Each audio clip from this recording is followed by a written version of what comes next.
मु प्रशांत Patnaik Odisha mobile TV और AMF news प्रयोजित तृतीय उन्नयन को मुझे स्वागत करुच्ची। एटा है तृतीय उन्नयन 29तम अध्याय।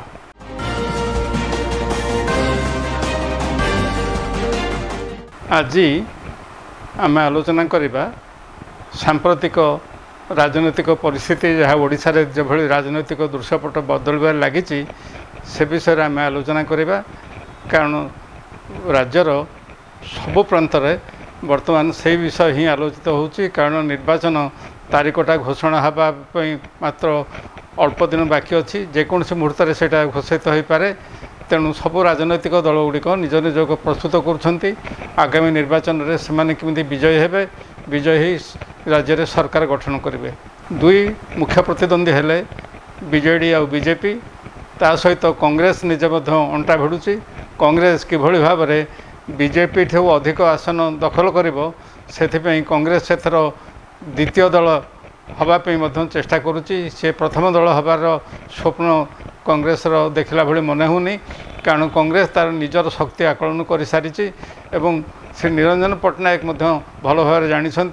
केवल सेतिक नुहे, कांग्रेस दलर दिल्ली नेता माने जानी जे नवीन पट्टनायक को गादीच्युत करी तांकरी सिंहासन रे बसवाई कांग्रेस दलर कौन नेतांकर शक्ति नहीं बा सामर्थ्य नहीं।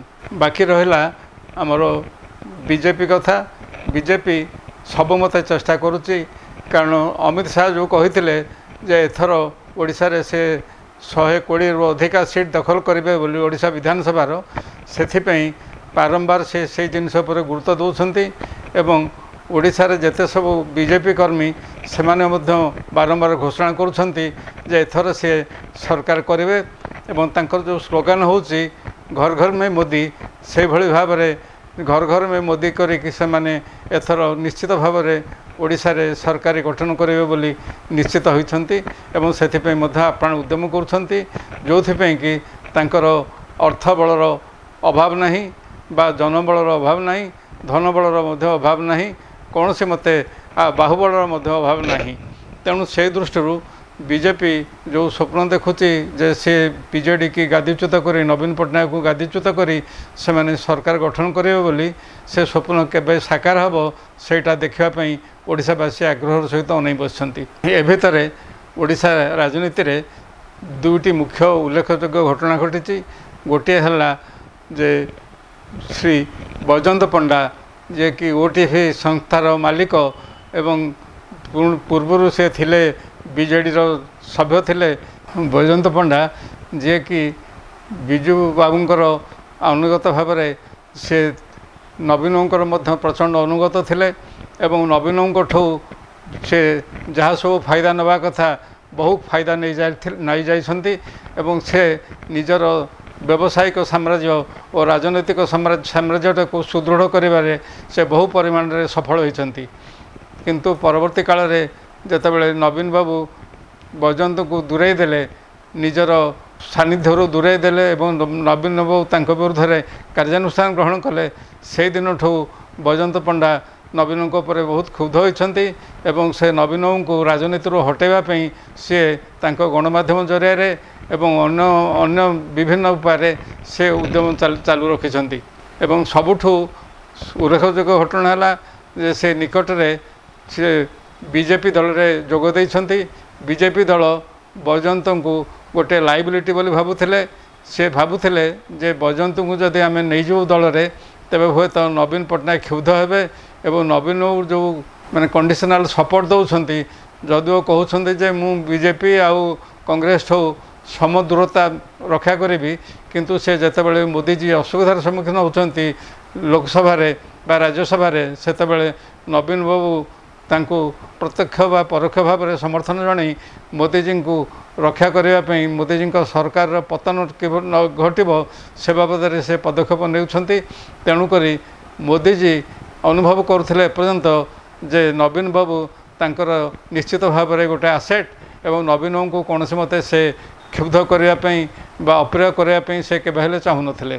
किंतु परवर्ती काल रे निकट रे मोदीजी को ज्ञात सारे तो निश्चित भाव में नवीन बाबू ज्ञातसारे भी नवीन बाबू ए विषय में सचेतन निश्चित थे।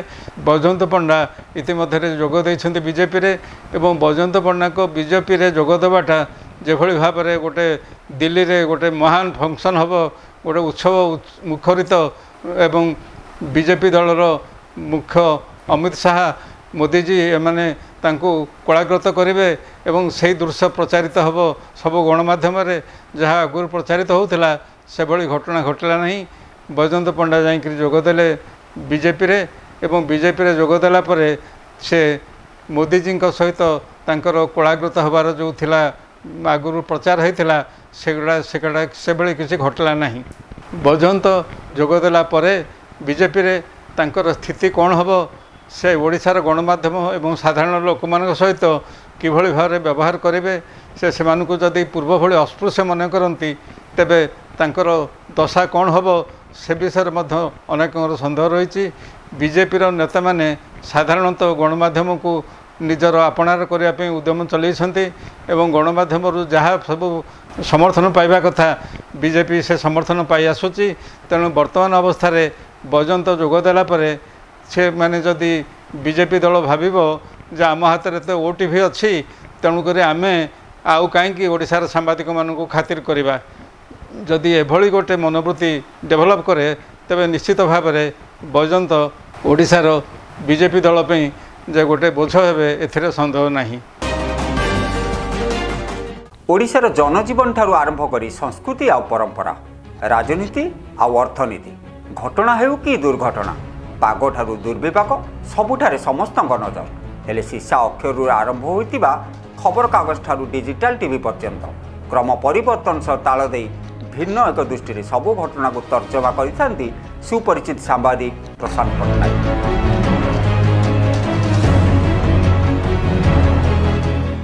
ओडिशार अतीत वर्तमान और भविष्य संपर्क में उपस्थापन करेंगे सांबादिक प्रशांत पट्टनायक केवल तृतीय नयन प्रति मंगलवार गुरुवार और शनिवार केवल Odisha mobile TV. Odisha mobile TV आप एबे प्ले स्टोर रे उपलब्ध। प्ले स्टोर को जांतु ओडिशा मोबाइल टीवी टाइप करंतु आप को डाउनलोड करंतु आ वन टच रे टीवी देखंतु। अन्य समस्त खबर देखिया पे प्लेलिस्ट को क्लिक करंतु। मन पसंद बुलेटिन देखंतु केवल ओडिशा मोबाइल टीवी रे खबर नियारा ढंग रे। Sulagna electrical and repairing centre Mahashivratri उपलक्षे सुलग्ना इलेक्ट्रिकल परिवार तरफ हार्दिक शुभेच्छा। सुलग्ना इलेक्ट्रिकल बॉयसिंग high school road near electric office एठारे समस्त प्रकार इलेक्ट्रिक सरंजाम सुलभ मूल्य रे मिले एवं फैन पानी motor cooler stabiliser grinder generator अत्याधुनिक मेसीन साहाय्य रिपेयरिंग करा जाए एवं हाउस बिल्डिंग पई वायरिंग ऑर्डर निया जाए। जोगाजोग ठिकाना छत्तीस कुमार प्रधान मोबाइल नंबर 8658236044 7978665561। राज्य सरकार कालिया योजना 30 लाख क्षुद्र और नाममात्र चाषी को 25,000 टंका लेखाएं आर्थिक सहायता 5टी किस्ती 10 लाख भूमिहीन परिवार जीविका अर्जन कृषि आनुषंगिक वृत्ति 12,500 टंका लेखाएं आर्थिक सहायता वृद्धा अवस्था किंबा अन्य कोनोसी कारणरू असमर्थ होइतिबा 10 लाख चाषी को वार्षिक 10,000 टंका आर्थिक सहायता। एथिपे लाभ उठाइबा जोगाजोग करंतु रेगुलेटेड मार्केट कमिटी रायगड़ा। इतिमध्य ओडिशा रे आउ गोटे राजनैतिक परिवर्तन घटी से परिवर्तन घटीला जे ढेंकानाल सदस्य ढेंकानाल लोकसभा सभ्य श्री तथागत शतपथी जे कि होउछंती श्रीमती नंदिनी शतपथी कनिष्ठ संतान से जोग देइथिले बीजेडी रे किंतु से परवर्ती काल रे से घोषणा करिसंती जे से आउ बीजेडी रे रहिले नवीन प्रति जेहेतु सम्मान रही एवं नवीन बाबू प्रति जेहेतु श्रद्धा रही सी बीजेडी रही से आसंता निर्वाचन में प्रतिद्वंदिता करेंगे नहीं एवं तार कारण स्वरूप से देखते जे से पुओ तांको मना कला कहला तुम राजनीति छाड़ी दियो तुम घरे रह एवं घरर जत्न नियो एवं से पुओ कथार अनुप्राणित हो तथागत छाड़ी राजनीति छाड़देवे बोली घोषणा करछंती से राजनीति न छाड़िले भी सी प्रतिद्वंदिता करेंगे बोली ये निर्वाचन में घोषणा करछंती किंतु राजनीतिक पर्यवेक्षक माने तथागत कथा को ଗ୍ରହଣ କରିବା ପାଇଁ ପ୍ରସ୍ତୁତ ନଥିଲା ଭଳି ଜଣାଯାଉଛି। କାରଣ ସେମାନେ କହୁଛନ୍ତି ଯେ ଆଗାମୀ ନିର୍ବାଚନରେ ତଥାଗତକୁ ହୁଏତ ବିଜେଡ଼ି ଦଳ ଟିକେଟ୍ ନ ଦେଇପାରେ, ନବୀନ ପଟ୍ଟନାୟକ ହୁଏତ ତାଙ୍କୁ ଟିକେଟ୍ ଦେବାରୁ ବଞ୍ଚିତ କରିପାରନ୍ତି। ତେଣୁକରି ତଥାଗତ ଏଭଳି ଭାବରେ ଗୋଟେ ପଦକ୍ଷେପ ନେଇଛନ୍ତି। କିନ୍ତୁ ତଥାଗତ କହିଛନ୍ତି ଯେ ତାଙ୍କର ଟିକେଟ୍ କାଟିବାର ଦମ୍ କାହାର ନାହିଁ ଏବଂ ସେ ଯେଉଁଠି ଚାହିଁବେ ସେଠୁ ସେ ଲଢ଼ି ପାରିଥାନ୍ତେ। କିନ୍ତୁ ପାରିବାରିକ କାରଣରୁ ଏବଂ ପର୍ଟିକୁଲାରଲି ତାଙ୍କ ପୁଅର ଚାପରେ ସେ ଚେପା ହେଇ ସେ ଏଥର ନିର୍ବାଚନ ଲଢ଼ିବେନି ବୋଲି ନିଷ୍ପତ୍ତି କରିଛନ୍ତି। ଆଉ ସବୁଠୁ ଉଲ୍ଲେଖଯୋଗ୍ୟ ଘଟଣା ହେଲା ଶ୍ରୀ ଶତପଥୀ ଏକଥା ପ୍ରଥମ କରି ସେ କହିଛନ୍ତି ଓଟିଭି ଯେଟା ହେଉଛି ବୈଜୟନ୍ତ ପଣ୍ଡାଙ୍କର ପାରିବାରିକ ଟିଭି ଚ୍ୟାନେଲ୍, ସେଠିକି ସେ ଏକଥା କହିଛନ୍ତି ଏବଂ ଓଟିଭି ସେଇଟା ବାରମ୍ବାର ପ୍ରଚାର କରି ଚାଲିଛି। ଓଡ଼ିଶାର ଅନ୍ୟାନ୍ୟ ଗଣମାଧ୍ୟମ ମଧ୍ୟ ତାକୁ ଉଲ୍ଲେଖ କରି ତାକୁ ସେ ବିଷୟରେ ଉଲ୍ଲେଖ କରିଛନ୍ତି। ବର୍ତ୍ତମାନ ଦେଖାଦେଉଛି ଯେ ତଥାଗତ ଶତପଥୀ କହିଛନ୍ତି ଯେ ତାଙ୍କୁ ଯେତେବେଳେ ସାମ୍ବାଦିକମାନେ ପ୍ରଶ୍ନ କରିଛନ୍ତି, ବିଶେଷ କରି ଓଟିଭି ତାଙ୍କୁ ଯେତେବେଳେ ପ୍ରଶ୍ନ କରିଛି ଯେ ଆପଣ ଯଦି ଠିଆ ନ ହେବେ ତେବେ ଆପଣଙ୍କ ପତ୍ନୀ ଭୋଟରେ ଠିଆ ହେବେ କି, ତଥାଗତ ତାକୁ ରୋକଠୋକ ମନା କରିଦେଇଛନ୍ତି। କହିଛନ୍ତି ସେ ପାରିବାରିକ ରାଜନୀତିରେ ବିଶ୍ୱାସ କରନ୍ତି ନାହିଁ।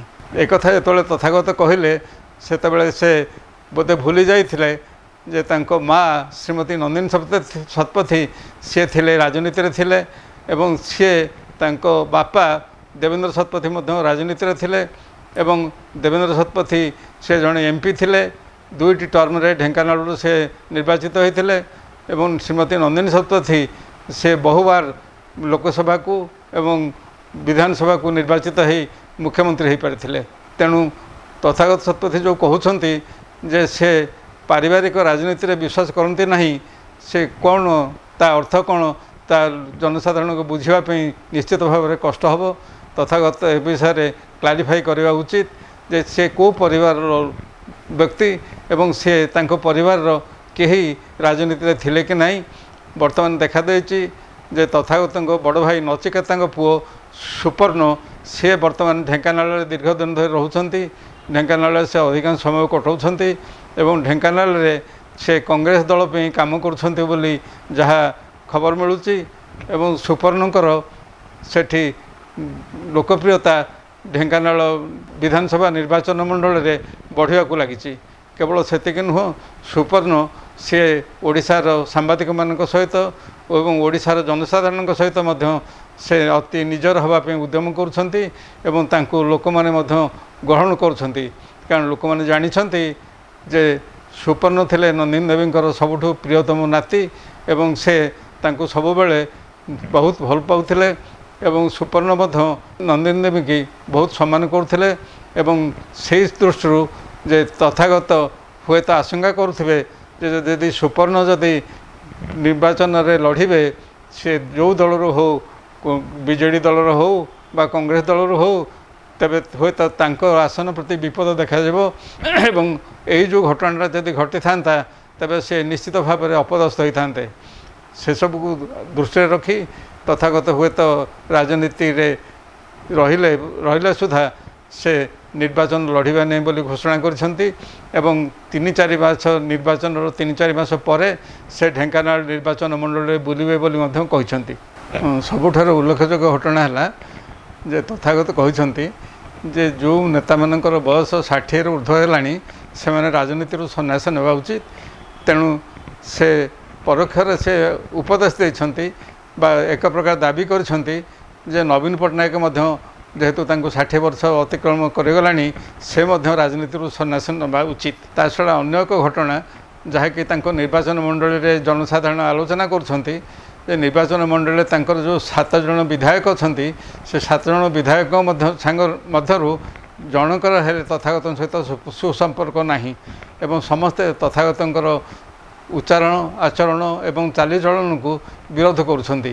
ତେଣୁ ସେହି ଦୃଷ୍ଟିରୁ ତଥାଗତ ଯେ ହୁଏତ ଆତଙ୍କିତ ହୋଇ ଏଥର ନିର୍ବାଚନରୁ ସନ୍ନ୍ୟାସ ନେଉଛନ୍ତି ତାହା ମଧ୍ୟ ଅନେକ ଆଲୋଚନା କରୁଛନ୍ତି। କିନ୍ତୁ ସତ କ'ଣ ସେ କଥା ତଥାଗତ କେବେ କହିବେ ସେଇଟା ଦେଖିବା ପାଇଁ ବାକି ରହିଲା ଏବଂ ମୁଁ ଭାବୁଛି ଯେ ତଥାଗତ ଯେତେବେଳେ ସତ କଥା କହିବେ ଯଦି ତେବେ ପ୍ରକୃତ ତଥ୍ୟ ଆଲୋକକୁ ଆସିବ ଏବଂ ସବୁବେଳେ ଦେଖାଯାଇଛି ଯେ ନିର୍ବାଚନ ପୂର୍ବରୁ तथागत धरित्री कागज से मुख्यमंत्री विरुद्ध बा विजु जनता दल विरुद्ध कड़ा एडिट संपादक लिखती और सिग्नेचर रही से प्रथम पृष्ठ प्रकाश पाए और तापर सी पुणी जाई नवीन सहित समझौता करती और नवीन टिकेट खंडे मागती और से टिकेट पाई सी निर्वाचन लड़ती आ तथागत शतपथी कहीं भावुंट जे सी क्या डरुंच बोली किए से लोक साधारण लोक कहीं भावे जे सी कहते मुझे क्या डरेनी जी डरे सी एभली भाव में मुँह फुटाणी देखिए कथा कहे तेणुक तथागत जदि क्या न डरुंट तेज तो बहुत भल कथा एवं से धरित्री की आहरी जनाभिमुख करूँ धरित्री की जनसाधारण उन्नति ओडिशार विभिन्न समस्या को किभली भाव में उपयुक्त रूपलेख देवे से उद्यम करूँ किंतु तथागत शतपथी तांकर वक्तव्य भितर से ओडिशार सांबादिक मान प्रति कटाक्ष करते जे ओडिशार निर्भीक और निरपेक्ष सांबादिक कहीं नहांती एवं से होचंती एकमात्र निर्भीक और निरपेक्ष सांबादिक एक कथार जना पड़ुची किंतु तथागत जानू नाहांती जे ओडिशार बहु सांबादिक अच्छा जो माने कि निर्भीक निरपेक्ष हुए तो न हो पारती से कौन से गोटे निर्दिष्ट कारण को बा निर्दिष्ट दल को बा निर्दिष्ट व्यक्ति को समर्थन हुए तो कर किंतु समस्त मूल लक्ष्य होची जे ओडिशार दाबी की समर्थन करवा एवं ओडिशार लोक मानकर प्रकृत चित्र संवादपत्र प्रकाश करवा तेणुक तथागत जो भावुंट जे तांकर आदेश उपदेश बा तांकर सर्टिफिकेट में ओडिशार सांबादिक मैंने अपेक्षा करते ये जो सर्टिफिकेट से देले से सर्टिफिकेट पाइला पर से रिएक्शन कौन हम से कथा तथागत जदि थरक भावी था तेरे से हूँ तो यह दायित्वहीन मंतव्य सांबादिक ओडिशार सांबादिक मान विषय दे न था। बंधुगण तृतीय आज एतिकी पुणी एक नुआ विषय नहीं नुआ अध्याय नहीं आपण मान सहित साक्षात हम आगामी शनिवार दिन ठीक एतिक बेले। नमस्कार।